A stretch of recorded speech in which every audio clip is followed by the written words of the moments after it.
நண்பர்கள் இல்லாமல் எதுவும் சுவாரஸ்யமே இல்லை. 5ஆம் நாள். ஒரு குட்டி நாய் அவன் வீட்டின் முன்னே வந்தது. ஹாய் குட்டி என்று கிட்டு கத்தினான். அந்த நாய் வாலாட்டியது. கிட்டு மகிழ்ச்சியாக, உன்னுடைய பெயர் மோட்டு என்றான். அதற்கு பிறகு கிட்டு மற்றும் மோட்டு நல்ல நண்பர்களாகிவிட்டார்கள். அவன் மோட்டுவுடன் விளையாடினான். அதற்கு ட்ரிக்ஸ் கற்றுக் கொடுத்தான். ஒரு சிறிய வீடு கூட செய்தான். மேலும் கிட்டு புதிய விஷயங்களையும் கற்றுக்கொண்டான்.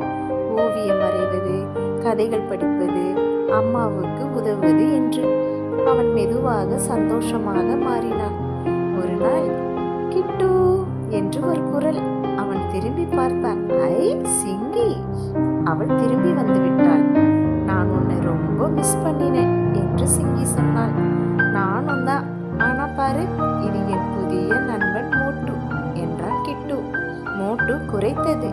இப்போது மூவர்களும் சேர்ந்து விளையாடினர். கிட்டு சொன்னான், இந்த விடுமுறையில் நான் ஒரு விஷயத்தை கற்றுக்கொண்டேன். நண்பர்கள் இல்லாத போது கூட நாம் சந்தோஷத்தை கண்டுபிடிக்கலாம், புதிய நண்பர்களையும் உருவாக்கலாம். கதையின் நெறி: தனிமை என்றால் சோகமில்லை. புதிய விஷயங்களையும் முயற்சி செய்தால் மகிழ்ச்சி நம்மை தேடி வரும்.